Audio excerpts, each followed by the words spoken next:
Փառք Տիրոջը։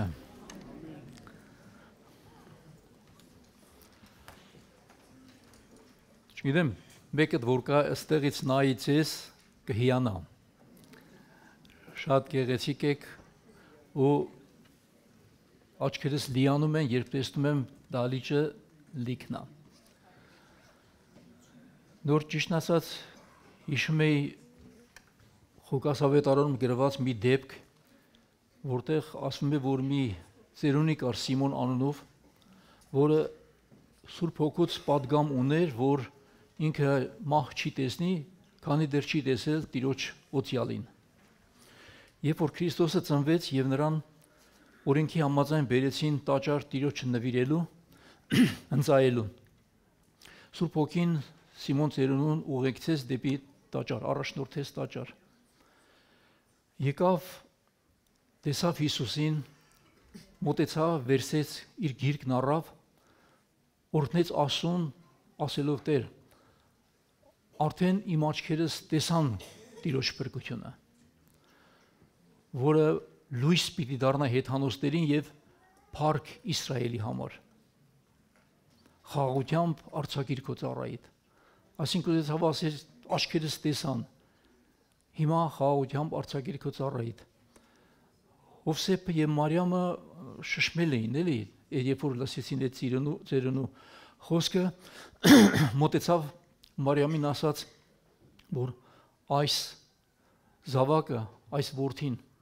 պետք է լինի Իսրայելի մեջ շատերի անկման ու շատերի բարձրացման պատճառ ու նշան հակառակության։ Իսկ քո հոգու միջով էլ սուրբ պիտի անցնի, որպեսզի բազմաթիվ սրտերի խորհուրդներ հայտնի դառնան։ Շատ հետաքրքիր էր։ Հիմա նայում եմ, ասում եմ, աչքերս տեսան Տիրոջ փրկությունը եւ դեռ դուք ավելին կտեսնեք։ Եթե յուրաքանչյուրս մեր ճիշտ տեղում լինենք եւ մեր ճիշտ ծառայության մեջ։ Գիտեք, որ ծառայությունը շատ կարեւոր է։ Իսկ կան այստեղ մարդիկ, ովքեր Տիրոջ ծառաներ են համարվում, ովքեր են համարվում Տիրոջ ծառաներ։ Ուրեմն համարվելը դեռ դա այդքան էլ լավ չի։ Իսկ ովքեր են իսկապես կան որպես Տիրոջ ծառաներ, որտեղ քեզ համարում ես, բայց չես ծառայում, ո՞ւմ է պետք է ծառայությունը։ Իսկ ովքեր են, որ չեն էլ ուզում լինել Տիրոջ ծառա, որովհետև ով ծառա, պա, էդ էր մնացել, ոչ մի ծառա։ Իսկ կան մարդիկ, ովքեր սիրում են տեր լինել ամենտեղ։ Հիմա տեսեք, ուրեմն Քրիստոսը նույնպես Տիրոջ ծառան էր, եւ մենք դառնում ենք Քրիստոսի ծառաները, բայց եթե դու ծառաչես նաեւ քո կողքի նստած քո մերձավորին, դու Քրիստոսի ծառան չես։ Այսինքն Քրիստոսի ծառա լինելը ոչ թե մենակ այնա, որ ասում ես Հիսուսի ծառան եմ, նրան եմ ծառայում,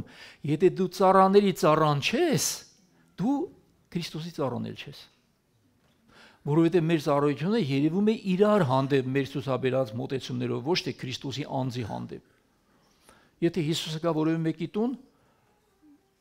ինչ կատունը կանեք հյուրասիրեք, ճիշտ է։ Մի բան կլինի, որ խնայեք, ասեք ես իմնա հետո մեր համար։ Կհարգեք, կընդունեք ամենալավ ձևով։ Այդ բոլորը կանեն։ Որ գա մի հատ ամբարիշտի տուն, նա էլ կանի, արխային եղեք։ Այսօն չհավատացող մեկի տունը, որ Հիսուսը գնա տեսնի Հիսուսն է, այդ վարքյանին ամեն ինչ կմոռանա, կանի նույնը։ Բայց մեկը, որ ոչինչ չունի, անտեսված, աղքատ, այդ մեկը կարող է գա, ասկի տունել չհրավիրես։ Համաձայն եք, որ Տերն ասաց, որ ինձ հավատացող ամենից փոքրերից մեկի համար արեցիք, դա ինձ համար արեցիք։ Մեր ծառայությունը սրա մեջ է։ Անցած կիրակի ես ուրիշ եկեղեցում էի խոսում էի այս թեմայի շուրջ, որը անվանեցի Տիրոջ ծառա, ուզում եմ այսօր խոսել այդ ծառայության մասին։ Ուրեմն ծառա եւ ստրուկ սրանք տարբեր բաներ են։ Ստրուկը նույնպես է ծառայություն անում, բայց նույն բանը չէ։ Ստրուկը չունի ընտրություն։ Գիտեք, որ ստրուկը ընտրություն չունի։ Նա համարվում է ինչ-որ մեկի սեփականությունը։ Նա իր Տիրոջ, իր սեփականատիրոջ սեփականությունն է։ Նա այդ Տիրոջ համար որպես մի հատ գույք է։ Ստրուկը որպես մի հատ կամազուրկ իր է։ Նա չունի ոչ կամք, ոչ իրավունք, ոչ ընտրություն։ Իսկ ծառան այդպես չէ։ Ծառան ունի իրավունք, ծառան ունի ընտրություն, ծառան ունի վարձք նաև։ Ունի վարձք։ Ծառան կարող է գովասանք ստանալ իր տիրոջից, ստրուկին չի գովում ստրկատերը երբեք։ Նա իր գույքն է, ինչ ուզի կանի։ Նա ունի նաև հավելավճար։ Գուցե մի օր ուզենա նրա տերը այսպես անի, իսկ ստրուկը այդպես չէ։ Օրինակ բանտում բանտարկյալները նրանք աշխատում են, աշխատացնում են բանտարկյալներին, բայց չեն համարում ծառաներ։ Բանտարկյալները բանտում ստրուկներ են։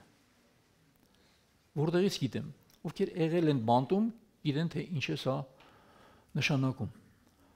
Բանտարկյալի հետ վերաբերվում են, խոսում են հայհոյանքներով։ Կարող է մտնեն առանց պատճառի սկսեն հայհոյանքներով խոսել քո հետ, որովհետև քեզ համարում են նվաստ մեկը, որին ինչ ասես կարելի է ասել։ Այսպես է։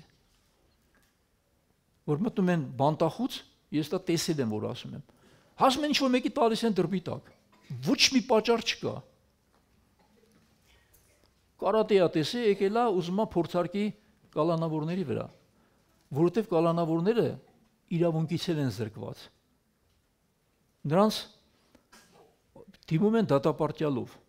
Դատապարտյալից ինչ ան, դու իրավունք չունես, ընկերես ինչան կամ պարոնես ինչան, դու պետք է ասես քաղաքացի, ենթադրենք Վարոսյան, նա քեզ կասի դատապարտյալ Սարգսյան։ Այսպես են վերաբերվում։ Կալանավորները ունեն միայն զրկանքներ։ Տալիս են այն, ինչ ուզում են։ Ուտես չես ուտի, քո խնդիրն է։ Նրանք հիգիենիկ առումով անգամ ապահովված չեն։ Ես առաջի անգամ կարգին ոչիլներ տեսել եմ այդ կալանավայրում։ Լիքը ոչիլներ։ Որզենայից հերդ բարձր մայկի տակ է sense մեր կողտ այս մազերի միջից մանկ այր կարգին չաղլիկ ոչիլ կգտնեիր։ Այդպես էր։ Կալանավորները չեն կարող դուրս գալ այդ սահմանափակումներից, այդ զաբորը որ կա, որովհետև հենց դուրս եկար, քեզ տեղում կգնդակարեն առանց զգուշացնելու։ Եվ ով որ քեզ գնդակարի, նրան չեն դատի որպես մարդասպանի։ Ընդհակառակ նրան օդպուսկ կտան, գովասանք կտան։ Սա ես ինչի համար ես կան մանրացրեցի, որ դուք իմանաք ստրուկը որն է, բայց դուք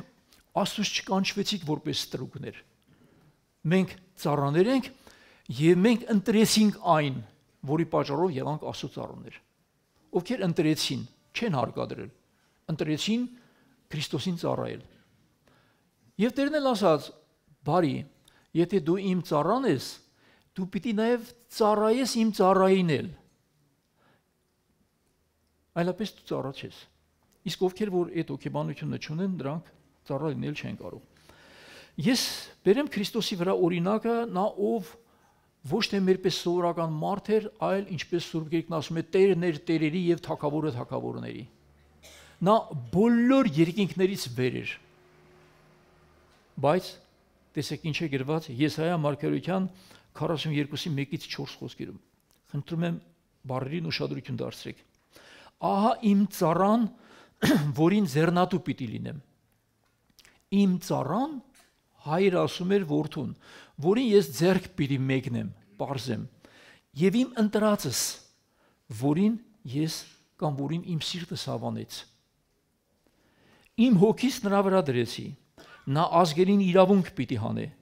նա պիտի չգոռա ու պիտի չաղաղակի, եւ նրա ձայնը դրսերը լսել պիտի չտա, ջախջախված եղեգը պիտի չփշրի ու պլպլած պատրույկը պիտի չմարի, իրավունքը ճշմարտությամբ պիտի հանե։ Նա պիտի չտկարանա ու պիտի չթուլանա, մինչև որ իրավունքը երկրի վրա հաստատե եւ կղզիները նրա օրենքին պիտի սպասեն։ Նա պիտի չտկարանա ու պիտի չթուլանա։ Այսպիսին էր, բայց նա եկավ որպես ով, որպես Աստծո ծառա։ Քրիստոս երկիր եկավ մեղավորը փրկելու, բայց այդ մեղավորին փրկելու համար նա պետք է իջներ, ցածրանար, հասարակ անց դառնար, ծառայի կերպարանք առներ երկրի վրա, իջներ մինչև ամենացածը, եւ նա այդպես արեց։ Գիտեք, օրինակ, եթե մեկը ընկել է ջուր խեղդվում է, լողալ չգիտի, ու դու ուզում ես նրան փրկել, դու ինչ պետք է անես։ Ինքդ պետք է նետվես ջուրը։ Համաձայն եք։ Դու պետք է նետվես ջուրը, որպեսզի խեղդվողին օգնես նա դուրս գա։ Եթե տիղմի մեջ է ընկել, դու պիտի մտնես տիղմի մեջ, որպեսզի կարողանաս նրան հանել։ Եթե նա աղքատության մեջ է, ուզում ես նրան օգնել, դու պիտի իջնես, մտնես նրա աղքատության մեջ, որ կարողանաս նրան բարձրացնել։ Տարիներ առաջ ես մի փոքր պատմեցի մի քարոզիչի մասին։ Այդ քարոզիչը նրան լսողները տասնյակ հազարներ էին, ստադիոններ էին լսվում նրա խոսքը լսելու համար։ Եվ ուներ շատ զորավոր խոսք։ Նա ուներ մեծ եկեղեցի, որի սպասավորն էր։ Բայց հանգամանքների բերումով հանգարց եւ սրա հեղինակը կարող է լինել Աստված։ Այս մարդուն իջեցրեց, բոլորը վռնդեցին, զրկեցին ամեն ինչից ու դուրս մնաց բոլորի ուշադրությունից։ Ոչ ոք նրան ել չէր ընդունում, չէր բարևում։ Եվ նա տեղ գտավ բոմժերի մեջ։ Բոմժ գիտեք որն է, որ տուն ունեն, որ հաց ունեն, աղբանոցներից են հաց հավաքում, ապրում են, որտեղ պատահի քնում են, ինչպես պատահի։ Եվ այդ անձնավորությունը բոմժերի մեջ սկսեց քարոզել Քրիստոսի ավետարանը։ Հիմա մարդիկ ասել, մենք էլ ենք գնացել, այս ինչ տեղեր է քարոզել ավետարան բոմժերին էլ, բան չունեմ ասելու, լավ եք արել, դա շատ բարի բան է։ Բայց երբ որ դու գնում ես բոմժին քարոզելու, կարող է լսի քեզ, կասի, ձենը տակտեղից է գալիս, ինչի՞ չէ որ։ Այս աստեղից գնացիր քո փափուկ ավտոմեքենայով, քո տուն, կպարկես փափուկ բազմոցի վրա, կուտես համով ճաշեր, քո ընտանիքի անդամները քեզ սպասարկում են ինչ որ տեղեր քո սրտին համեմատ, կքնես հանգիստ, կգնաս քո աշխատանքին, ունես շրջապատ, բայց մենք նորից կմնանք այստեղ։ Դու եկար ասեցիր լույսի մասին, բայց մենք մնացինք նորից խավարում։ Բայց մեկը որ գնա, նրանց մեջ մտնի ու այդտեղից դուրս պետք չգա, այդ քարոզիչը այդտեղ էլ մեռնում է, գիտեք, այդ բոմժերի մեջ է մեռնում։ Ու Քրիստոսի արքայության ավետարանը քարոզում է բոմժերին իրենց մակարդակին հավասարվելով։ Եվ անկար սրա եղանակը կարող է լինել Աստված։ Սա ասո իսկական ծառայի բնութագիր է, որ հոժար եղավ այսպիսի վիճակին հարմարվելով ցածրանալով։ Հիմա նորից հարցս տալիս եմ, ովքեր են ուզում լինել Աստծո ծառա։ Ձերքերը քչացան,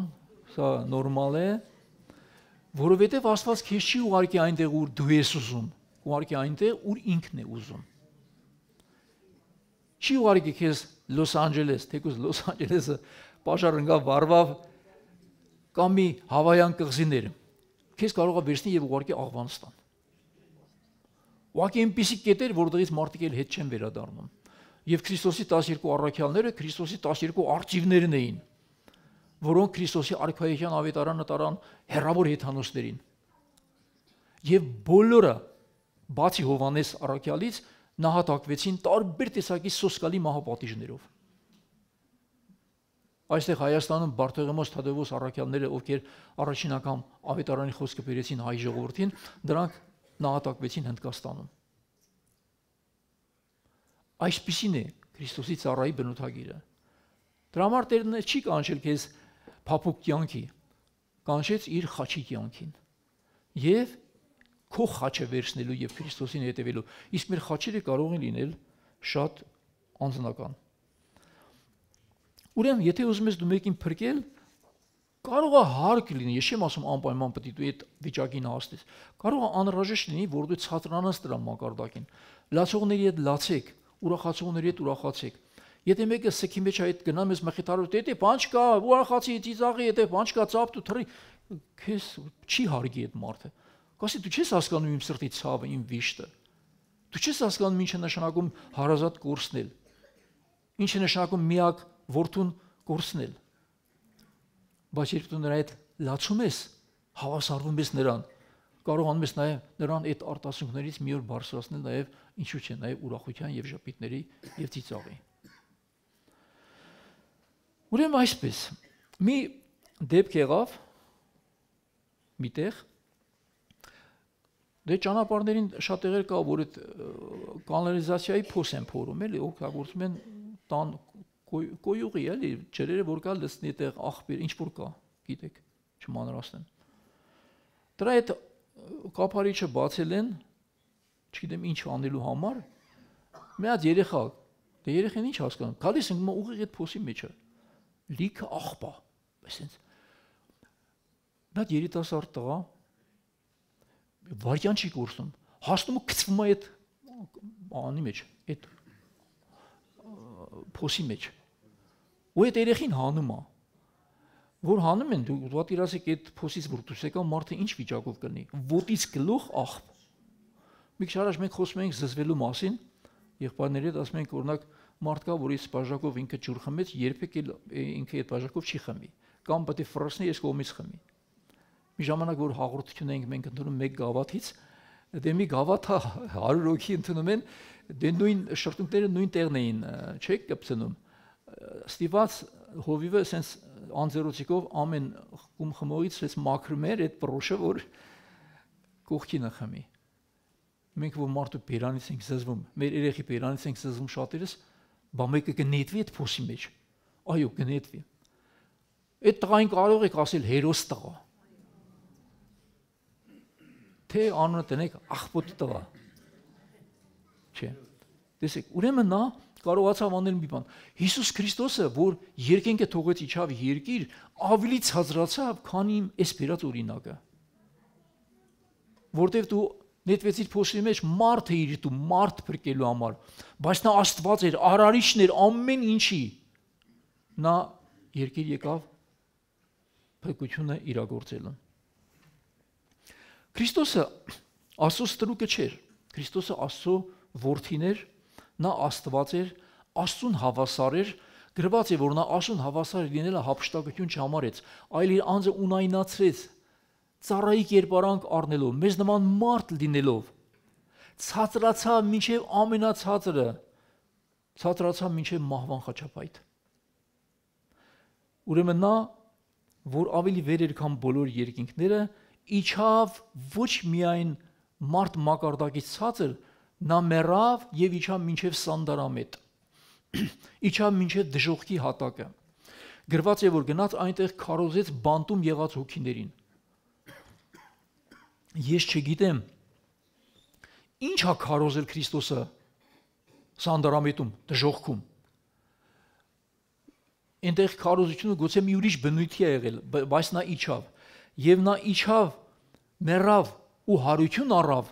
որպեսզի կարողանա մեռածներին եւ կենդանիներին հավասարապես ստիրի եւ մարդկանց փրկի, որոնք գտնվում էին մահվան վախի եւ սպառնալիքի մեջ։ Ես ուզում եմ կարդալ առաջի Կորինթացիների 15-ի 35-ից 57 խոսքերը, մի քիչ երկար է, բայց շատ լավ տեղ է, որ Քրիստոսը ցածրացավ, որպեսզի բարձրացնի քեզ, նա մեռավ, որպեսզի կարողանա նաև արդարացնի քեզ ու հարություն տա։ Հարություն տան նոր արդարացնի։ Բայց մեկը կասի, մեռելներն ինչպես են հարություն առնում եւ ինչ մարմնով են գալու։ Գիտեք, Քրիստոսի մահվան հավատալը դժվար բան չի։ Աշխարհի բոլոր մարդիկ առանց բացառության հավատում են, որ Հիսուս Քրիստոսը մեռավ։ Մուսուլմանները գիտեն, որ Քրիստոսը մեռել է։ Անբարիշտ աթեիստները գիտեն, որ Քրիստոսը մեռել է, նրանք չեն շղթում սա։ Բայց որ ասես հարություն է առել, սրան ամեն մեկը չի հավատում։ Դուք որ ասեք մարդիկ մեռնում են, կհավատան։ Բայց որ ասեք հարություն պիտի առնեն, կծաղրեն։ Այսպես էր մարդկանց մեջ, քննադատելի, քննարկելի էր։ Ինչպես կարող են հարություն առնել եւ ինչ մարմնով։ Անմիտ, ինչ որ դու սերմանում ես, չի աճի, եթե չմեռնի։ Եվ ինչ որ սերմանում ես, ոչ թե այն մարմինն է սերմանում, որ բուստելու է, այլ մերկ հատիկը,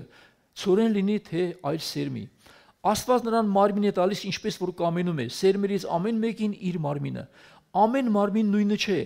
մարդկանց մարմինն ուրիշ է, անասուններինը ուրիշ, ձկներինը ուրիշ, թռչուններինը ուրիշ։ Կան նաև երկնային մարմիններ, կան երկրային մարմիններ։ Բայց ուրիշ է երկնայինների փառքը, ուրիշ է երկրայինների փառքը։ Ուրիշ է արեգակի պայծառությունը, ուրիշ է լուսնի պայծառությունը, ուրիշ է աստղերի պայծառությունը։ Մի աստղ մյուսից տարբերվում է պայծառությամբ։ Այդպես է նաև մեռելների հարությունը։ Մարմինը հողի մեջ է սերմանվում ապականությամբ եւ հարություն կառնի առանց ապականության։ Դուք գիտեք, մի օր երբ որ ռեշտակաբիդի փողի ձայնը հնչեց, Քրիստոսով մեռածները առաջ հարություն պիտի առնեն։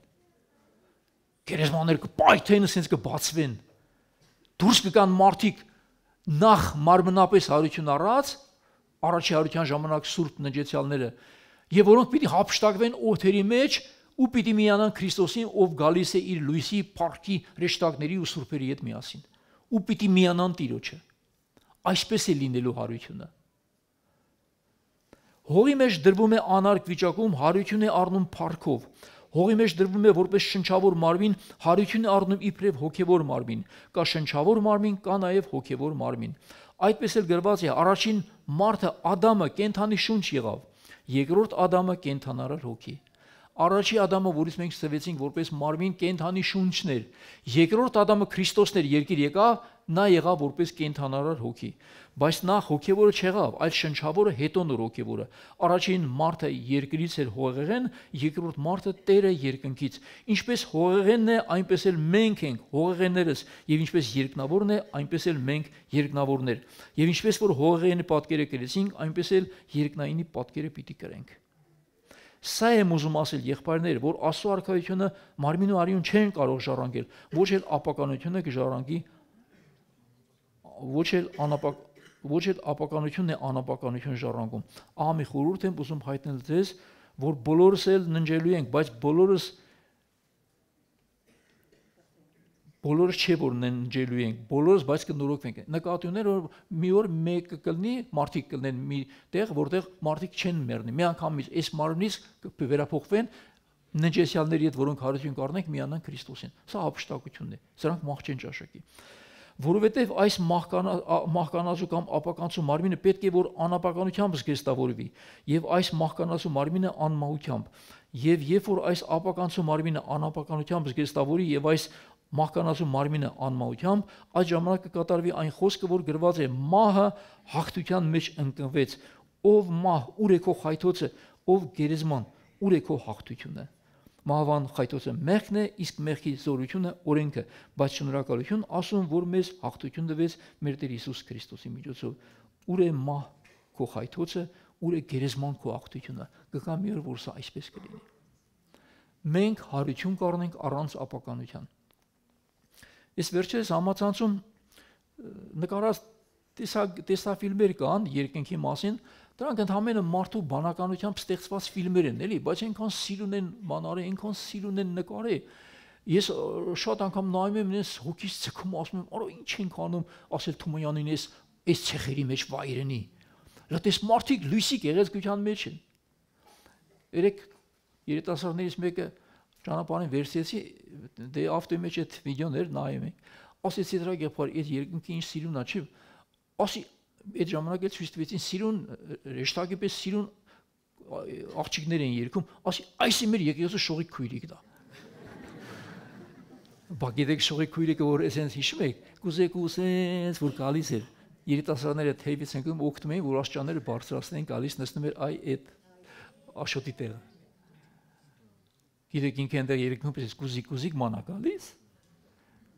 Դուք չեք ճանաչի եթե տեսնեք, ասեք, «Էս ինչ հրաշք գեղեցկություն»։ Որտեղ այս ապականությունը այնտեղ կհակնի անապականություն։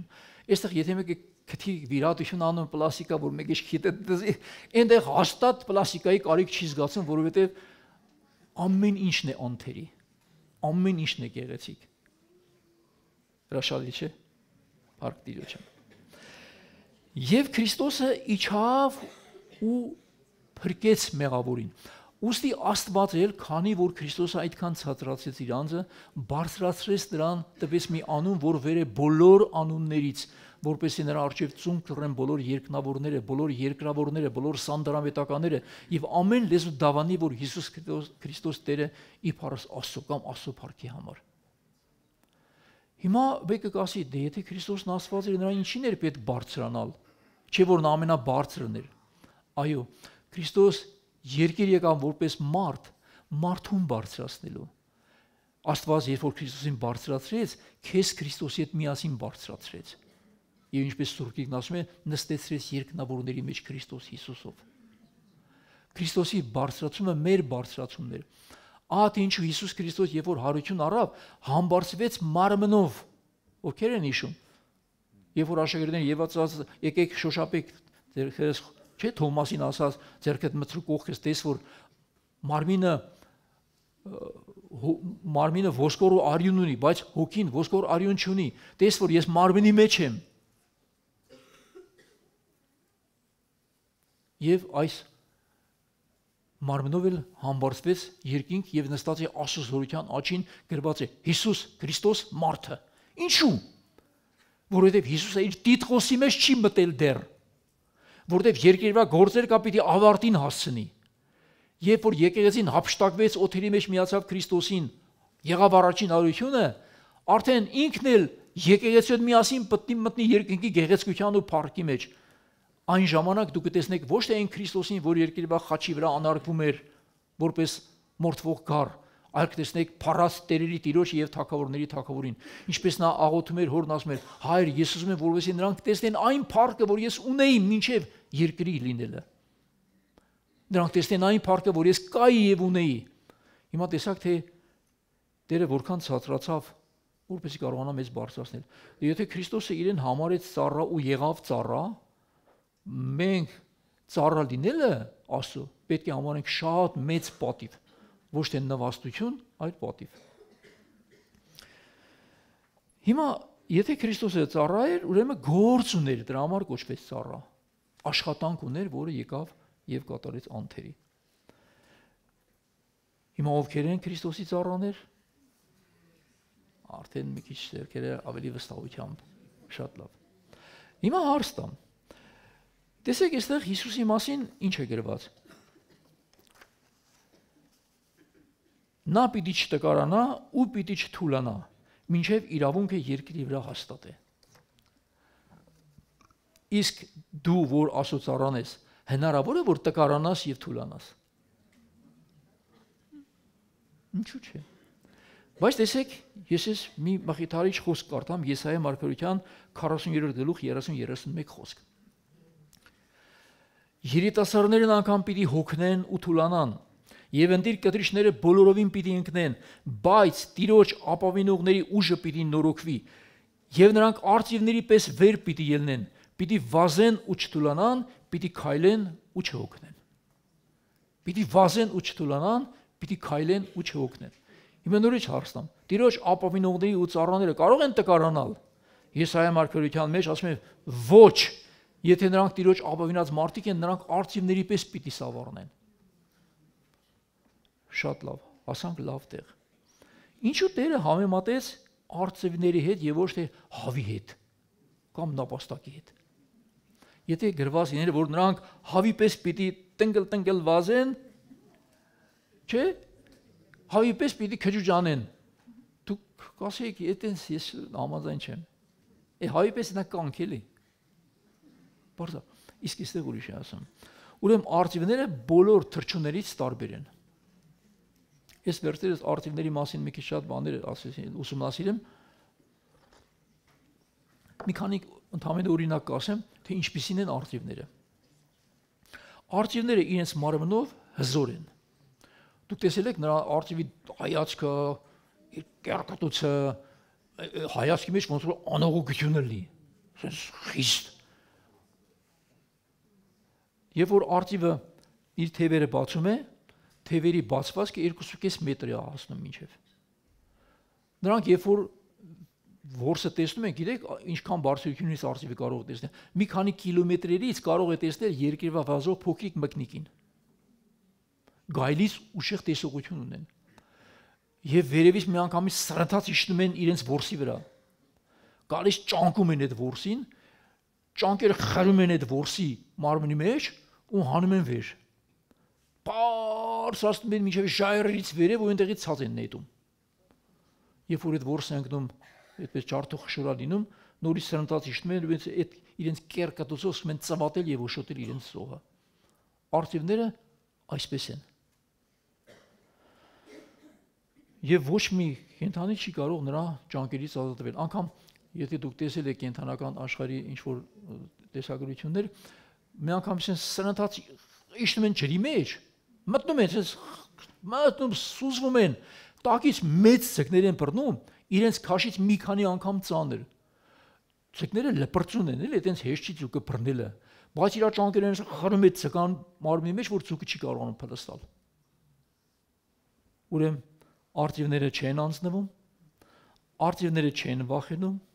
արծիվները չեն հոգնում, արծիվները ուժեղ են եւ հաղթող, տիրող են եւ ահարկու։ Հիմա ովքեր իրենց տեսան որպես արծիվ, այսպես արծիվ։ Դուք տեսաք որպես Տիրոջ ծառա, համաձայնվեցիք որպես Տիրոջ ծառա, բայց արծիվին չենք կարողանում հարմարվել, որովհետեւ մտածում ես ես տենց ոնց կարամ լնեմ։ Ասեմ ինչու։ Մի քիչ հետո ավելի པարզ կասեմ, որովհետև մենք սխալ պատկերացում ունենք մեր մեջ ունեցած զորած Տիրոջ Սուրբ Հոգու մասին, որովհետև մենք օգտվում ենք նրանից, ինչը մեզ սովորեցնում են մեզ շրջապատում։ Մենք չգիտենք ինչի ենք մենք ընդունակ եւ ինչ կարող ենք անել, բայց այնտեղ ասում է Տիրոջ ապավինողները, ոչ թե մենակ ախորժակ ունեցողները։ Եվ նրանք արծիվների պես թևերով վեր պիտի ելնեն, պիտի վազեն ու չթուլանան, պիտի քայլեն ու չհոգնեն։ Ուրեմն արծիվը խորհրդանշում է որպես զորություն եւ հաղթանակ։ Շատ երկրներ իրենց գերբի վրա ունեն արծիվ եւ առյուծ։ Մեր Հայաստանի գերբը ով գիտի ինչ է։ Մի կողմը արծիվ է, մի կողմը առյուծ։ Սա զինանշանների վրա էլ են վերցնում, որովհետև սա ուզում են ցույց տալ, որ մենք հզորության խորհրդանիշն ենք ընտրել մեզ համար, բայց այդ ընտրելը հələ դեռ չի նշանակում, որ արծիվ նկարեցիր, դու դարձար արծիվ կամ հաղթող երկիր։ Արծիվը ձեռքիդ գնում ես պատերազմի, նապաստակի պես հետ ես գալիս պարտված։ Որտեղ այն ինչ որ մենք ունենք դե յուրե, այն կարող է իրական չլինել այսօր դե ֆակտո։ Բայց մենք կարող ենք, իրավունք ունենք բարձրանալ հասնելու այդ դե յուրե մակարդակին, բայց դրա համար ժամանակապետ եւ Քրիստոսի մեջ աճ ու բարձրացում։ Պետք է լրջությամբ մենք վերաբերենք, որպեսզի Աստված էլ մեզ հետ սկսի լուրջ վերաբերվել։ Հիմա ես այնտեղ Երևանում էլ ասեցի, եթե որևէ մեկը ուզում է իր պատկերացումը փչացնի արծիվի մասին, այսքան լավ բաներ ասացի, մի օր եկեք տանեմ մի կենթանաբանական այգի, Երևանի չէ, մեր մարզային, որտեղ իմ թորնիկները ես մի քանի անգամ այցելել եմ։ Թորնիկներից հավաքեցի, ասի դե մոտիկ է, տանեմ այնտեղ մի քանի կենթանի թող տեսնեն։ Ես մտան հավերը էլան առաջին, կտ, երեխեք դե իրենց համար հավնել էր գազան։ Բաշի գնանք ընդրանք, գիտեք, ուրիշ կենթաներ կան, մոտեցանք արծիվին տեսնելու, Երանի չտեսնեի այդ արծիվին։ Մի հատ հավի բանչապ զաբոր, ձեր հավի բները դրանից մեծ կլինի հաստատ։ Զաբորի մեջ, այսպես կճռած, թրջված, բմբլած, մեղք, սուված, թշվառ վիճակում։ Եթե այդ ցուցափեղկի վրա գրած չլիներ արծիվ, ես կմտածեի երևի բուլի է։ Կերկոտուցով բուլի չի լինում, բայց կտուցը պահպանվել էր, էլի, իր զորությունը կտուցը պահպանելը մնացած չէ։ Լավ, այս արծիվը ինչի հասավ այսօրին։ Չէ որ նա ստեղծված չէր այդ պայմաններում ապրելու։ Մի հատ էլ առյուծ կար, արծիվից մի քիչ ավելի լավ էր իրավիճակը, վաղուց չեմ եղել եւ մտածում եմ գուցե հիմա արդեն այդ առյուծներ խոտ աուտում, որովհետեւ դրանց սահմանապակեցին, դրանք այլևս չունեն այն արժանապատվությունը ու հատկանիշները, ինչով նրանք ստեղծված էին։ Առյուծը գազանների թագավորն է կոչվում։ Առյուծը մռնչում է, բոլորը սարսափում են։ Բայց որ առյուծը սկսի մլավել, որ մի բան տանուտի, այդ առյուծի վիճակը ինչ պետք է լինի։ Որոշ քարոզիչներ իրենց համեմատում են առյուծի արծիվի հետ, լավ է որ քեզ քո տեսիլքով դա տեսնես, բայց ելա դու որ այդ չես, մի խաղա այդ դերը։ Ես առավոտը Սամսոնին էլ ուղարկեցի, առավոտ էր թե երեկեր, այդ քարոզիչի ելույթը չուզեցա տնեմ դուք նայեք, որովհետև տպավորությունը շատ վատ կլինի, ոնց որ մենք բամպաս ենք կամ վարկաբեկենք, որովհետև չի ուզենա այդ մարդու դեմքը տեսնեք, տեսնելու բանել չէր։ Արյուծ էր ուզում խաղալ, մտավ եկեղեցի մռնչալու նման չէր, մենք արյուծ ենք, մենք ենք, վազմերս դե արյուծ, մի քիչ հետո տարավ արծիվ, հու սկսեց թռնել։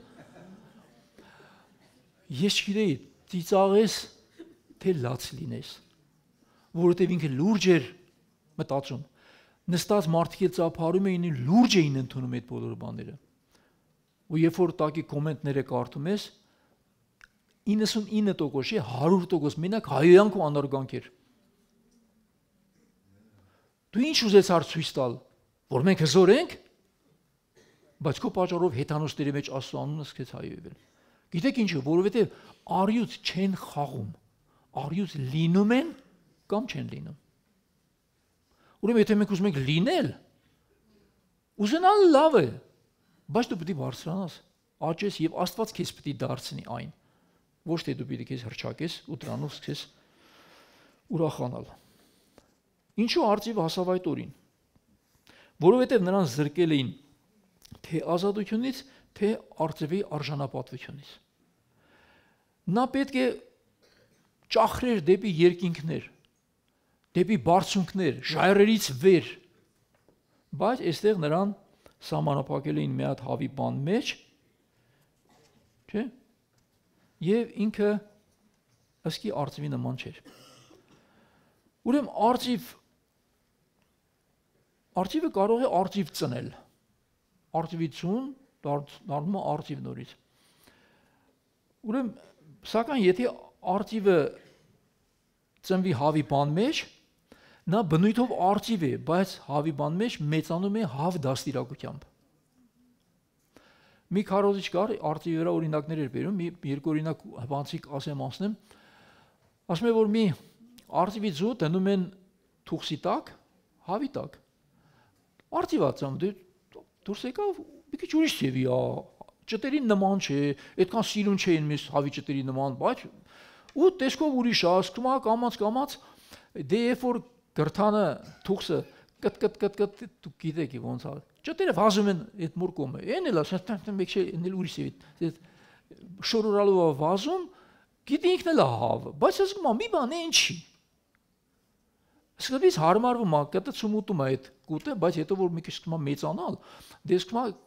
կտուցը կերվել։ Գիտեք, որ արծիվը չի կարող գետնի վրա այդ հավի նման կուտ ուտի։ Ինքը պետք է իշնի կտուցով խփի ծավատի զոհ ուտի։ Զգաց, որ այդ նույն բանը չէ։ Ավելի արագ աճեց, ավելի շատ մեծացավ, բայց իր ուղեղի մեջ ինքը հավ էր։ Հիմա հնարավոր է, որ մենք հիմա քննադատությունս ուրիշի չէ, մենք ինքներս էլ մեր վրա էլ վերցնենք ինչ-որ բաներ, որովհետև մենք էլ չենք կարողանում սրանից դուրս գալ։ Մենք շատերս որ հիվանդ ենք, ասում ենք մեր համար աղոթեք, բայց ինքը չի հավատում, որ ինքն էլ կարող է իր համար աղոթել ոչ պակաս քան կողքինը։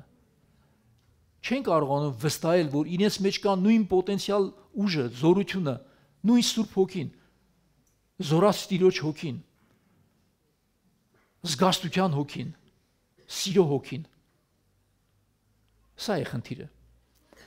Եվ եկեղեցում ինչ որ սովորում են, մարդիկ սկսում են սահմանափակվել իրենց այդ դրվածքներով, որովհետև լավագույն աշակերտը դառնում է իր վարդապետի պես։ Դրա պատճառով որ հարանվանությունից մեկ մտեք տարբեր ամեն եկեղեցական հարանվանությունները ունեն իրենց դրվածքներ։ Ես չեմ ասում կարգ ու կանոն եկեղեցում, սա ուրիշ բան է։ Կարգ ու կանոններին մենք պետք է բոլորս հնազանդվենք։ Կան հասկացողություններ, հոգեբանություններ, որ քեզ չեն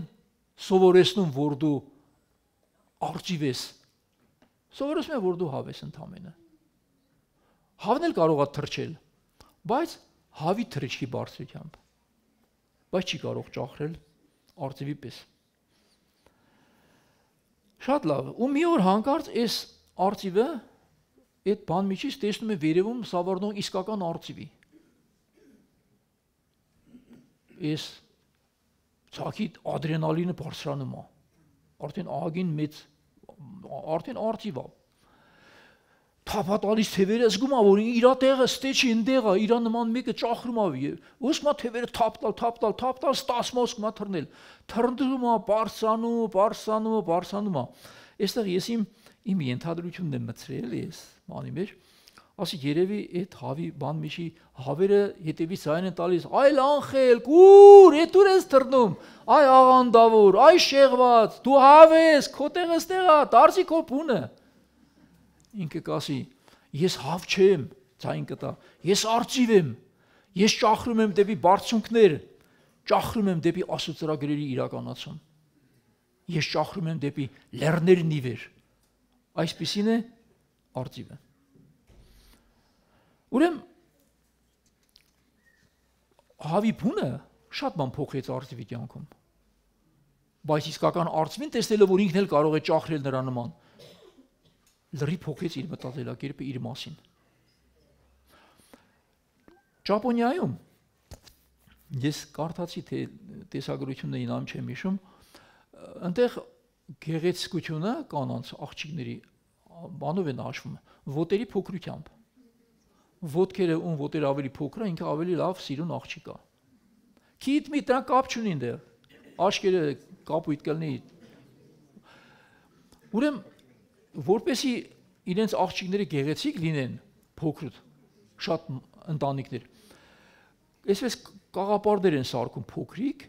այդ երեխայի ոտքը դրա մեջ են դնում, որ իր ոտքը չկարողանա աճել։ Մարդու ոտքը, որպեսզի սովորական աճի իր ճիշտ տեսքը, չէ, իր անատոմիական տեսքը ունենա քայլելու համար, տեղ չունի աճելու, այդ ոտքը վերջին ոչ թե ոտքի է նմանվում, դառնում է միած սմբակ։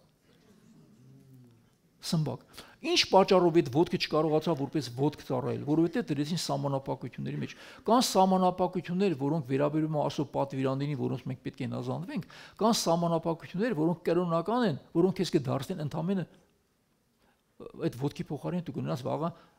սմբակ, բայց ձիուպես չես կարողանա արագ վազել։ Որտեղ իսկի մարդը ժամանակ ձիել չի։ Ու ինքն էլ չգիտի թե ինչ է։ Մենք կարող ենք ամեն ինչից մի քիչ ունենալ, բայց ոչ լիարժեք։ Օրինակ բադին հարցնում ասում են, բադի կարող ես վազել։ Ասում եմ կարող եմ։ Ասում եմ բադի կարող ես լողալ։ Կարող եմ, բադի կարող ես թռչել, կարող եմ, ու բադը սուտ չասեց, բայց կարող ես նապաստակի պես վազել, դե չէ, ես նապաստակի պես ոնց կվազեմ, բադի կարող ես ցկան պես լողալ, դե չէ, ես ցկան պես ոնց կլողամ, դու կարող ես արծիվի պես թռչել, դե չէ, ես արծիվի պես ոնց կթռչեմ, այսինքն ամեն ինչից մի քիչ ունենալը դարձ չի նշանակում ունենալ, ունես, բայց լիարժեք չէ։ Մենք ինքներս շատերս, ես ինքս շատ բան կարամ անեմ, բայց ամեն ինչից մի քիչ, այդ բադիկի պես, բայց ոչ մեկը լիարժեք չէ, որովհետև ես արհեստավարժ չեմ արդեն, ես դրա վարպետը չեմ։ Մի անգամ ես տարիներ առաջ ես օրինակը, որքան ինչ պատմել եմ մեր եկեղեցում, մեր քույրիկներից մեկի ժամացույցը հետ էր ընկնում, թե առաջ էր ընկնում, չեմ հիշում։ Ասես դրա ժամացույց հետ արանգնում, թե առաջ անգնում, կարաս դզես, ասի ինչ չեմ կարա։ Ասի դուր, դե տեսել էլի որ մեջ մի հատ բան կա, պլյուս մինուս կա, սա մեզ մի քիչ վերև ներքև, կարաս ուղես։ Դե ոչ գործիք ունեմ, ոչ բան, մի հատ բուլապ կա կտան բերեցին, մի հատ հաստ մեծ բուլապ կա։ Մի կերպ բացեցի գրիշկեն, սխմեցի, որ բան անեմ, չէր էդ։ Սխմեցի փոկվավ, ջարդվավ էդ։ Թե հետ առաջ էր ընկնում, իսկի չի աշխատում։ Մի կարմրա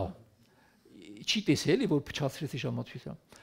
Օրոքս ինչ անեմ։ Ասի տանեմ տունը նայեմ էլի, այստեղ գործիք չկա։ Տանեմ տունը կուսումնասիրել, բերեցի տունը։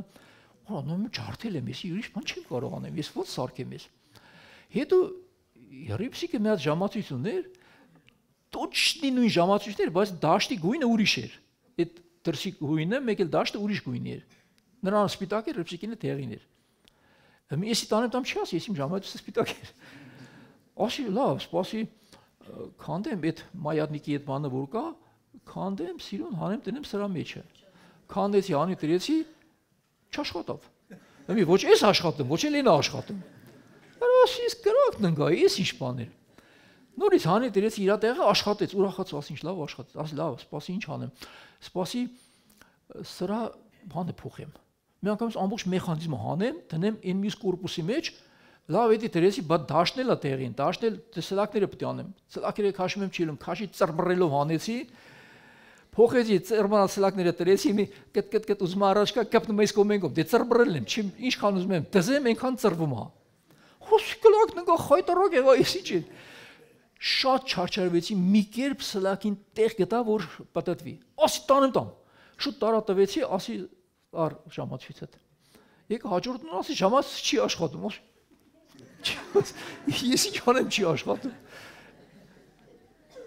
պատկերացնում եք հիմա ես իմ մեջ մտածում ասում եմ ախար դու ժամագործ ես որ ժամացույցես վերցես սարքես քո ինչ խելքիդ բանն է բադիկի պես կարողանում ես թրջել բայց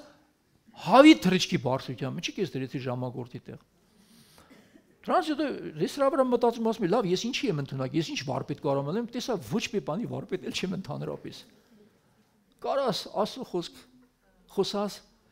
քիչ շատից բացատրես գնաս զբաղվի քո գործով ճիշտ կլինի այդպես զբաղվելը թե չէ մենք էլ այն ինչ որ ասու գործում ենք մենք գործի մեջ մենք կարող ենք անել ու չենք անում մենք փչացնում ենք ասու գործը այն ինչ որ դու չես կարող բայց անում ես փչացնում ես ասու գործը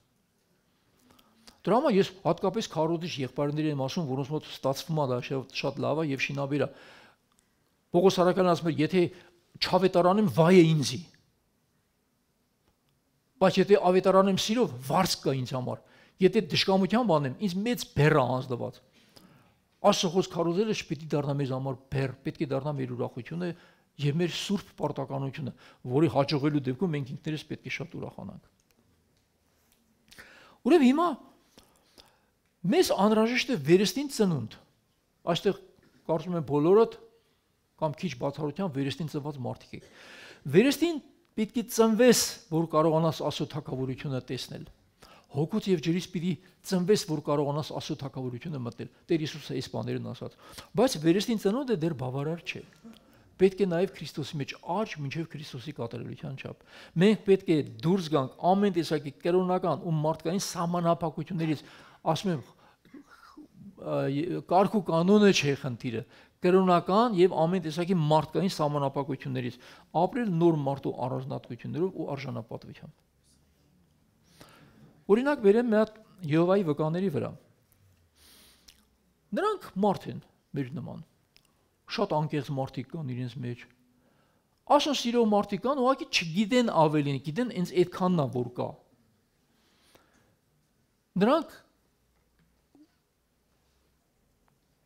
ինչու են այսպես նրանք անկեղծ են բայց ոչ թե ճշմարտությունը կատարելու մեջ այլ հնազանդվելու իրենց կրոնական նեղ կաղապարներին Եթե նրանք կարողանային ճիշտ հասկանալ Աստծո կամքը եւ Աստծո խոսքը նրանք կարող էին ճախրել արծիվների պես բայց չեն անցնի ավելին որովհետեւ նրանք դաստիարակվում են այդ քուջուջի սահմանափակությամբ Եվ այսպես շատ կրոնական ուղղություններ Հիմա դու չես կարող կան մարդիկ ովքեր Սուրբ Հոգու մկրտությունը չեն ընդունում գտնում են որտեղ այդպես չի լեզուների պարգևը սխալ է սուտա մի օր լսեցի մի քահանա էլ իրան այսօր բաներ էր խոսում ասում հոգուտ վրա ինչես մեղքը վերցնում խիլքը չի ասնում ինչես էցիվի բացատրություններ տալիս այդպես ասացին Հիսուսին Բեղզեբուղի իշխանի միջոցով դարձան հավիտենական մահապարտ այդպես դատապարտյալներ Սուրբ Հոգու դեմ հայոյություն անող է խելքը չի ասնում մի խոսի բայց նրանք չեն կարողանա դա ընդունել, չեն էլ ուզենա ընդունել։ Գիտեք ինչու, որտեղ հենց առաջի օրվանից որ նրանք մտան այդ հարանբանության մեջ, դաստիարակվեցին այդ կաղապարներով։ Դրանց ենկում տեսնել չեն կարողանում։ Ահա թե ինչու դուք ձեր ամբողջ կյանքում չեք կարողանա արծիվի պես ճախրել։ Կկարդաք այս խոսքերը ու ձեզ չի վերաբերվի դա։ Բայց մենք պետք է բարձրանանք, մենք պետք է աճենք։ Շատ լավ։ Օրինակ, երբ որ Դավիթը պետք է գնար Գողիաթի հետ կռվելու, ովքեր են հիշում այդ պահը, բերեցին Սավողի զրահները հագցրեցին։ Սավողը բարձրահասակ էր, գրած չի ասում Իսրայելի մեջ ամենաբարձրահասակ ու գեղեցիկ մարդն էր, Դավիթը այդպես բարձրահասակ չէր։ Երկատերը բերին լսի այդ խեղճի վրա, սպա իրարկած չի կարում։ Դա ասեց ես իմը չէ, դորեգիս ես չեմ կարա սրա մեջ։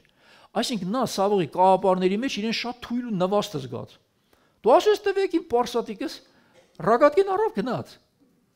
Ասես դու ես արջ եմ սպանել, արյուծ եմ ճեղքը, Ասենք այդ Գողիաթը մի հատ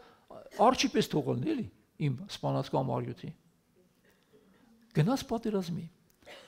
Չգնաց կաղապարներով, գնաց իր ունեցածով, իսկ որն էր իր ունեցածը։ Նա ասաց Գողիաթին. դու ինձ վրա գալիս ես նիզակով ու սրով, բայց ես քո վրա գալիս եմ Իսրայելի Տեր Աստծո անունով։ Կենթանի է Տերը, որ այսօր ես քո գլուխդ պիտի կտրեմ ու մարմինդ պիտի տամ երկնքի թռչուներին։ Գողիաթը չէր պատկերացնում, որ այդպես կտապալվի կետին, ոչ էլ որևէ մեկը մի հատ քար վերցրեց դրեց, պատացրեց ու առհա Գողիաթի ճակատին ուղի։ Գողիաթը զրահապատված էր, մի տեղ կար խոցելի, այդ տոճքի վրա խփեց։ Եղբայրներից մեկը ով էր այն վերջերս, որ քարոզի մեջ ասում էր, որ նայեց Գողիաթին եկա դոտ գլուխ, ասեց ոնց էլ խփեմ այդ դոտ գլխին կպնի։ Հիմա խնդիրներ կան մեր կյանքում, որ դուք մտածեք Գողիաթի պես դոտ գլուխը ինչքան մեծ է, իշ այդքան հեշտ կկպնի։ Պրոստը դու կարողանաս դա վերցնել։ Այլապես դու կհարմարվես թրիչքի այդ բարձրությանը։ Շատ լավ, մեր շրջապատը շատ մեծ դեր է խաղում մեր հոգեբանության մեջ։ Ասա ով է ընկերդ, կասեմ ով ես դու։ Դուք համաձայն եք այս խոսքին։ Եթե մեկի ընկերները կամ քո երեխայի ընկերները հաշիշ ամոլներ են, ու դու շատ հանգիստ լավ ես զգում քեզ, քո երեխան կդառնա հաշիշ ամոլ։ Եթե քո աղջիկը այնպեսի աղջիկների հետ ընկերություն անում, որոնք պատվազորգ մարդիկ են, մի օր նա կդառնա նրա նման պատվազորգ։ Եթե մեկը խուլիգանների շրջապատի մեջ է, կդառնա վաղ խուլիգան։ Եթե մեկը լավ մարդկանց շրջապատում է, կդառնա լավ մարդ։ Եթե մեկը լավ եկեղեցում է, կդառնա լավ Քրիստոսի զինվոր։ Շատ կապ ունի մեր ընտրած շրջապատը։ Սակայն պատահում է երբեմն այսպեսի բան։ Օրինակ դուք տեսել եք աղավնիների երամ։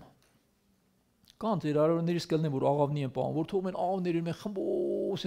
մի հատ ագրավ այդ երամի մեջ չեք տեսնի։ Իսկ ագրավների երամով ա տեսե։ Իսա կարունա պասում գնացեք դեր դաշտերը, որ ցորեն եք ցանել, սենց իշնում են, հողը սևացնում են։ Մի հատ աղավնիկ տեսնեք ագրավների երամի մեջ։ Չէ։ Բայց իրական կյանքում լինում է, որ մեր աղավնիները եկեղեցու տեսնես ագրավների երամի մեջ այնքան էլ լավ են զգում իրանք, այնքան էլ ազատ են զգում, այնքան էլ հաղթող հզոր են զգում։ Այ բալամ, դու ագրավ չես, դու աղավնի ես, ինչ գործ ունես այստեղ։ Ես չեմ ասում բարև մի տվեք կամ մարդկանց հետ մի շփվեք սկի, բայց դուք սկսում եք գնալ հավասարվել նրանց մակարդակին։ Ուրեմն նշանակում է դու երևի թե աղավնի չես։ Ուղղակի քեզ ասել են աղավնի ես, դու այդպես ես ընդունե, բայց քո սիրտը ձգտում է այնտեղ, ինչպես այդ արծվի սիրտը ձգտում է դեպի արծվին։ Ամեն կենթանու սիրտը ձգտում է իր նմանակին։ Եթե դու այդ մարդ չես, այնտեղ քեզ լավ չես զգա, որովհետև գրված է ամբարիշտը չի կարող արդարների ժողովքի մեջ մնել, ոչ էլ արդարը ամբարիշտների ժողովքի մեջ։ Մի օր եղբայրներից մեկը պատմեց, ասում է, ես իրան ասեցի, ինչի՞ չես հravirում քո այդ ամբարիշտ ընկերներից եկեղեցի, դու ես ամբողջ օրը եթում իրանց հետ։ Ասեց չեն գալիս, ասից կանչա մի օր կգան, մի օր կանչել էր, եկան նստան, ասում է չկարողացան տրակվում են, ասում ախր մենք չեն կարող, թե մենակ մեկ լացին փախան, որտեվ ամբարիշտը արդարի ժողովի մեջ չի կարող լինել։ Հիմա տեսեք թե մենք ուրեմն ինչ ենք։ Հավերը իրենց կյանքի 99%-ը ցած են նայում։ Ճիշտ է։ Մեկ վերև են նայում, այն էլ երկինք չեն նայում, ջուր խմելուց են բանանը, որ կուլ է թա։ Դրա համար են վերև նայում, մեկ կարասում են, հավերը տիրոջը փառք էին տալիս, ասում են փառք ես, ոչ մի փառք չեն տալիս, ավե ջուրը խմում, բարձրացած կախտու բանը, վիզը որ կուլ է թա այդ ջուրը։ Այս սուտի մոտի բանը բացատրություններ մի տվեք։ Նրանք ասո փառքի համար չեն ստեղծված։ Ասո փառքի համար դու ես ստեղծված։ Եվ ոչ մի կենթանի արարած ասում փառք չի կարող տալ։ Մեկն ասում էր օծը բացեց բերանը տիրոջ 3 անգամ ասեց փառք։ Օծը տիրոջը փառք չի կարող տալ։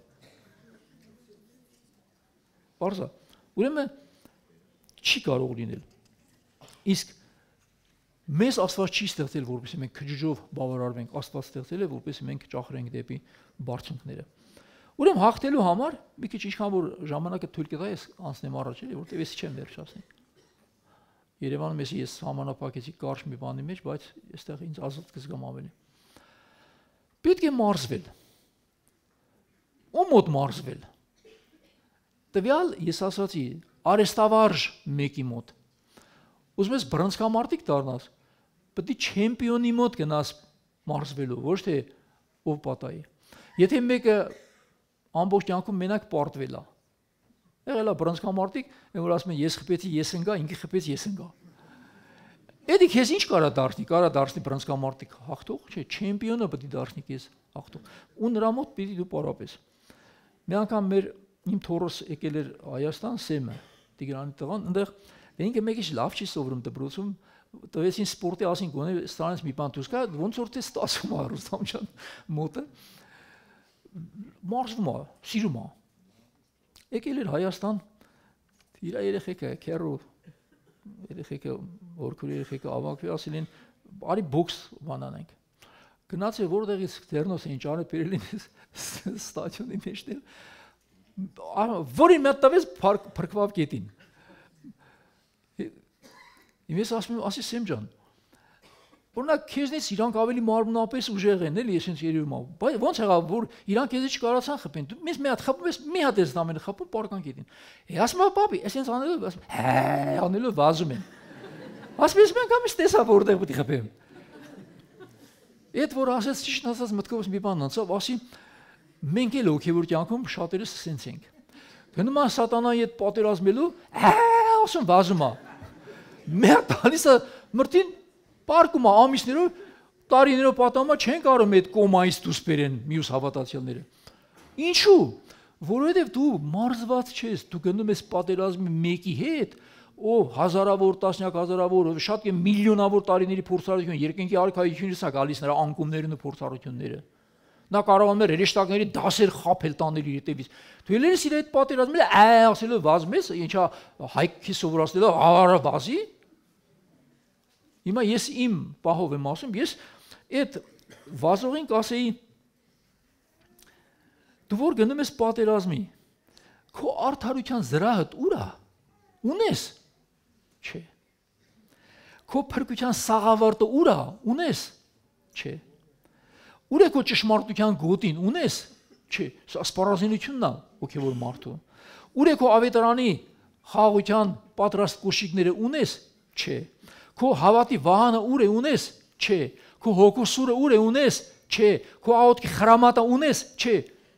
Որ ասում է, բա դատարկ ջեվով ուր ես գնում, Փանոց ջան։ Այս ձևի են գնում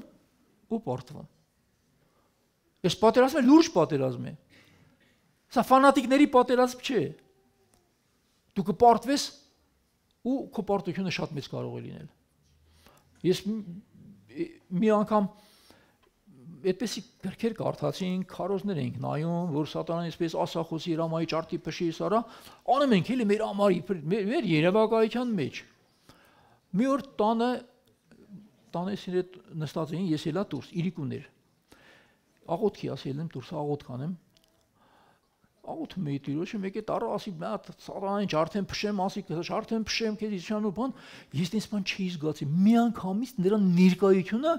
աշկերս չտեսա մենակ, մնացած ամեն ինչ ես զգացի։ Ասես բանի պես իջավ։ Ծանր ամպի պես իջավ իմ դեմը։ Ոնց որ ասեր, եկել եմ ասա։ Էն ինձ բուկ փախատուն։ Այնպես փախատուն։ Գնաց մտամ, ռիչ չեմ անում, ասում, վայ թե վախենան իրանք էլի։ Բայց ես եմ սարսափի։ Օրողոսի, իսի ինչ որ ես մտածում եմ։ Եկավ ասեց արի ասա։ Եկել եմ։ Բայց եթե մենք հասունանանք Պողոս առաքյալի պես այր մարդ դարձած, կարողանանք մեր ռազմավարությունը ունենալ ու օգտվել դրանցից, դու չասես էլ նա ռիսկ չի անի իջնի քո մոտ։ Դու կմոտենաս նա կփախչի։ Պետրոս պես ստվերդ կընկնի նրա վրա կփախչի, դևերը կհեռանան, հիվանդությունները կբժշկվեն։ Դա համար ինչ որ մենք կապիրովկա ենք անում մի ուրիշին, որի մոտ գուցե հաջողել Աստված, քո մոտ այդ նույն բանը չի ստացվում, որովհետև դեռ զգում է սրա հանդեպ ուշադիր պահանջ մոտեցում եւ ինչպես ասացի նաեւ վարժանք, որովհետեւ Պողոս առաքյալն ասում էր, որ ձեր անձերը վարժեցրեք Աստվածապաշտությամբ։ Օրինակ շատերը կան վազում են առավոտները, քայլում են։ Դե վատ չէ, դա մկաններ է թող լավ լինի։ Բայց այնտեղ ասում է մարմնի մարզումը քիչ բանի է օգտակար։ Չի ասում ըսկի օգտակար չի, ասում է քիչ բանի։ բայց աստվածապաշտությունը իսկ աստվածապաշտությունը ամեն ինչի համար օգտակար է, այն ունի այժմյան եւ գալիք կյանքի ավետիսը, առաջին Տիմոթեոս 4:8։ Եղա մեկին ասեցի, հենց երեք էր։ Հանդիպեցինք, ինձ մի քանի տարի փոքր մարդ էր։ Ասի ոնց ես, ասես, նա քայլում եմ, էլի ես հենց անդադ քայլում եմ, որը չգիտեմ ինչքան։ Ասի, ես քեզ մի անգամ էլ ասեցի, այդ չի օգնում, այդ երկար չի տևում։ Արի, այնտեղ, որտեղ կարևոր է, որտեղ վաղը արդեն ես ու դու մոտ ենք դեռ, մենք պետք է կանգնենք մեկի առաջ, որի առաջ դու չես կարող չկանգնել։ Այն ժամանակ ոստեղ քայլելը քեզ ոչինչով չի օգնի։ Հասկանալի է։ Մենք պետք է հասկանանք, որն է մեր ռազմավարությունը եւ ինչն է անհրաժեշտ մեզ համար։ Եթե այստեղ մենք խոսեցինք մեկի մոտ մարզվելու մասին, դե իմը ասեք, թե եղբայր, դե սեմը այնտեղ մարզվում էր բռնցքամարտի համար, մերը բռնցքամարտ չէ, մենք ում մոտ գնանք, մի հատ լավ մարզիչի տեղ ասա։ Ես կասեմ, այդ մարզիչը ես չեմ։ Այդ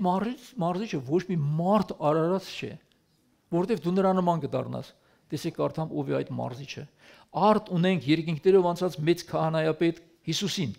Աստծո որդուն, ուստի ամուր պահենք դավանությունը, որովհետև ոչ թե մի քահանայապետ ունենք, որ չի կարող մեր տկարություններին չարշրակից լինել, այլ մի այնպիսին, ուշադրեցեք, որ ամեն բանով փորձված է մեր նման, բայց առանց մեղքի է։ Ուրեմն նրա շնորհացածորին համարձակությամբ մոտենանք, որպեսզի ողորմություն ստանանք ու շնորհ գտնենք մեզ օգնություն եղած պատեհ ժամին։ Եբրայեցիների 4:15։ Ուրեմն մենք պետք է հասկանանք, որ Հիսուսն ինքն է մեր մարզիչը։ Հաղթանակ։ Արծիվը հաղթող է։ Կարդացի, արծիվը չի տկարանում, նա չի թուլանում, նա չի հանձնվում։ Իսկ քրիստոնյան այսպես չպետք է լինի։ Հայտության 7 եկեղեցիների մասին հիմա կկարդամ մի տեղեր, որտեղ շեշտը դնելու եմ հաղթանակի վրա։ Եփեսոսի եկեղեցի, չէ, Պերգամոնից սկսենք, Պերգամոնի եկեղեցի։ Ով ականջ ունի թող լսի, ինչ որ հոգին ասում է եկեղեցիներին, հաղթողին թույլ կտամ ուտել կենաց ծառից, որ Աստծո դրախտի մեջ է։ Հաղթողին թույլ կտամ, որ ուտի Աստծո կենաց ծառից։ Իսկ որ չի հաղթում, այստեղ գրած է հաղթողը կուտի, չհաղթողը չի ուտի ոչինչ էլ։ Դուք տեսաք, որ պարտվողը ոչ մի օգուտ չստացավ։ Զմորնիա եկեղեցի, հավատարիմ եղիր մինչ մահ, կյանքի պսակը կտամ քեզ, ով ականջ ունի թող լսի, թե ինչ է հոգին ասում եկեղեցիներին, հաղթողը երկրորդ մահից պիտի չվնասվի։ Իսկ եթե չհաղթի, կենաց պսակ չի ստանա, երկրորդ մահից պիտի չազատվի։ Այսինքն երկրորդ մահը նրա վրա կունենա իշխանություն։ Պերգամոնի եկեղեցի, ով ականջ ունի թող լսի, թե հոգին ինչ է ասում եկեղեցիներին, հաղթողին թաքնված մանանայից կտամ ուտի, կտամ նրան սպիտակ խիճ եւ դրա վրա գրված մի նոր անուն, որ ոչ ոք չգիտի բացի այն ստացողից։ Իսկ եթե չհաղթի, նա չի ուտի մանանայից, նա չի ստանա նոր անուն։ Թիվատերի եկեղեցի, հաղթողին ու իմ գործերը մինչև վերջ պահողին ազգերի վրա իշխանություն պիտի տամ, եւ նա կհովվի նրանց երկատե գավազանով եւ կփշրի նրանց բրուտե ամանի պես, ինչպես ես իշխանությունը ստացա իմ հորից, դրան կտամ նաեւ առավոտյան աստղը, ով ականջ ունի թող լսի, թե հոգին ինչ ասում եկեղեցիներին, իսկ եթե չհաղթի, չի ստանա իշխանություն, չի ստանա առավոտյան պայծառ աստղը։ Սարդիկեի եկեղեցի, հաղթողը այսպիսի սպիտակ զգեստներ պիտի հագնի եւ նրա անունը կյանքի գրքից չեմ ջնջելու։ Նրա անունը պիտի հայտնեմ իմ հոր եւ հրեշտակների առաջ, ով ականջ ունի թող լսի, թե հոգին ինչ ասում եկեղեցիներին, որ չհաղթի, չի հագնի սպիտակ զգեստներ, նրա անունը կջնջվի կյանքի գրքից։ Եթե խոսում ես դա չջնջվելու մասին, ուրեմն կարող է նաեւ ջնջվել։ Փիղադելֆիայի եկեղեցի, ամենալավ եկեղեցին, հաղթողին իմ ասոտաճարում սյուն պիտի դարձնեմ։ Եվ նա այլևս այնտեղից դուրս չի գալու։ Նրա վրա պիտի գրեմ իմ Աստծո անունը, իմ Աստծո քաղաքի անունը, նոր Երուսաղեմի անունը, որ իջնելու է երկնքից, իմ Աստծո մոտից եւ իմ նոր անունը պիտի գրեմ, ով ականջ ունի թող լսի, թե հոգին ինչ ասում եկեղեցիներին։ Իսկ եթե չհաղթի, չի դառնա սյուն, այնտեղից դուրս պիտի գա, չի ստանա նոր անուն, նոր Երուսաղեմի անունը եւ Հիսուսի նոր անունը։ Եվ ի վերջո 7-րդ Լավոդիկեի եկեղեցի, հաղթողին թույլ կտամ նստել ինձ հետ իմ աթոռին, ինչպես ես հաղթեցի եւ նստեցի իմ հոր հետ, իմ հոր աթոռին։ Իսկ եթե չհաղթի, չի նստի Քրիստոսի հետ, Քրիստոսի աթոռին։ Ահա այսպեսի բան է հաղթանակը։ Ուրեմն հաղթողներն են ժառանգում խոստումները, ոչ թե ծույլերը եւ դատարկ դավանություն անողները։ Մարդը ասում է ունեմ այն, ինչը չունի։ Ասես վեցույցը ասում է էդի կա։ Ուղղակի դու չես տեսնում։ Մենք մեզ չխաբենք։ Մեր հաղթանակը ունի գրավական, մի հարմար տեղ հեսա կավարտեմ։ Ունի գրավական։ Եվ երկնքից ուժեղ ձայն լսեցի, որ ասում էր. այժմ եղա մեր Աստծո փրկությունը, զորությունն ու թագավորությունը, իշխանությունը նրա օծյալի, որովհետև ընկա մեր եղբայրների դեմ չարախոսողը, որ գիշեր ու ցերեկ Աստծո առջև չարախոսում էր նրանց մասին։ Եվ նրանք հաղթեցին, ինչով հաղթեցին։ Գառան արյունով, իրենց վկայության խոսքով եւ իրենց կյանքը չսիրեցին մինչեւ մահ։ Որն է քո հաղթանակը։ Գառան արյունը, նրա վկայության խոսքը եւ քո անձը, քո կյանքը չսիրել մինչեւ մահ։ Չսիրել նրան չեմ ասում, գնա կախվի։ Այսինքն մարմնավոր անձնական բաներից դուրս գաս դեպի Աստծո ցանկությունները, Աստծո խոսքի հնազանդությունը։ Սա է։ Հաղթում է նա, ով խնդրում է, որովհետև ով խնդրում տրվում է։ Հաղթում է նա, ով փնտրում է, որովհետև ով փնտրում է գտնում է։ Հաղթում է նա, ով բախում է, որովհետև ով որ բախում է, նրա առջև բացվում է։ Հակոբը Աստծո մարդ էր։ Հակոբը բծախնդիր մարդ էր։ Նա պայքարող մարդ էր։ Իր սրտի ուզածին հասնող մարդ էր։ Երբ որ ինքը իր եղբորից փախավ իր քերուտուն, Ռաքելի վրա սիրահարվեց, շատ սիրահարվեց։ 14 տարի ստրուկի պես ծառայեց Լաբանին, բայց ասեց Ռաքելը իմը պետք է լինի։ Եվ այդպես էլ եղավ։ Պայքարում են, որ արում են։ Նա Եսավի դեմ էլ պայքարեց։ Եսավի դեմ պայքարից անդրոյնիկություն առավ ցերից, օրդություն առավ ցերից։ Այն ինչի հանդեպ Եսավը անփույթ էր, Հակոբը եղավ փութաջան։ Եվ դեն ասում է ես Հակոբին սիրեցի ու Եսավին ատեցի, ոչ թե սիրում էր, որ Հակոբը խաբեբայ էր, խաբեբայության բառով, այլ սիրեց նրա ցկտումը, որ նա ցկտելու բան ունի, ջիղ ունի, մինչև որ հասնի իր ուզածին, որ կարողանա հաղթել։ Եվ երբ որ վերադառնում էր իր քեռու մոտից, ճանապարհին մի ազնվորություն, դե երևի ռեշտակը ինձ թվում է, որտեղ ուրիշ բան չէր կարող լինել։ Մենամարտում էր նրա հետ։ Մինչև լուսաբաց մենամարտում էր։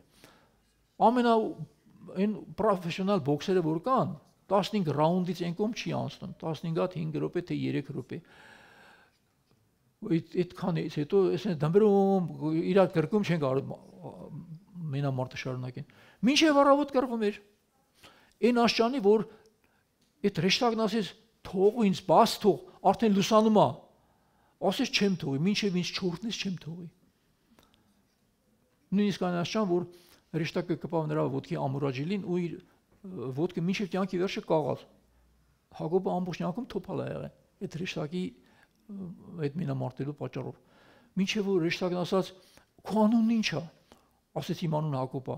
Ասաց այլևս կանոն Հակոբ չասվի, այլ Իսրայել։ Աստծո եւ մարդկանց հետ մենամարտող ու հաղթող։ Այսպես են հաղթում։ Եվ նա մտավ այն նահապետների ցանկի մեջ, որոնց Աստված ասում էր ես եմ Աբրահամի Աստվածը, Իսահակի Աստվածը եւ Հակոբի կամ Իսրայելի Աստվածը։ Իսկ Հակոբի փոխարեն պետք է լիներ Եսավը։ Հիմա մենք ծառաներ ենք, լավ է որ ծառաներ ենք։ Եթե դու ուշադիր չլինես, ինչ որ ոմանք ասում են, այդ հեչ փրկությունը գրպանս դրած է, Տերը չի փոշմանի, Տիրոջ պարգևները անզիղ չեն։ Բայց Տերն ասում էր, զգուշ եղիր, որ քո պսակդ մեկ ուրիշ չառնի։ Այսինքն նույնիսկ այդ աստիճան, քո պսակն էլ կարող ուրիշ առնել։ Հաջորդ անգամ Տերը կամենա, որ ողջ մնանք, շարունակենք տեսնենք, որ երկինքի արքայություն մտնելը այդպես հեշտ ու հանգիստ բան չի, ինչպես մենք պատկերացնում ենք։ Կան կառնենք, որ 5 կույսերը, որ դուրս մնացին, նրանք ինչ կար, որ դուրս մնացին, ինչեր էր, որ նրանք չարեցին, չվերցրեցին։ Մի քիչ մանրամասը կան կառնենք ու կտեսնենք, թե մենք արդյոք իմաստուն ենք, թե հիմար։ որովհետև 5-ը հիմար, 5-ը իմաստուն, սա նշանակում է 50% 50-ի համեմատ։ Ուրեմն կեսը կարող են անմիտ գտնվել, ցավոք սրտի, այո։ Տերը օրհնի ձեզ։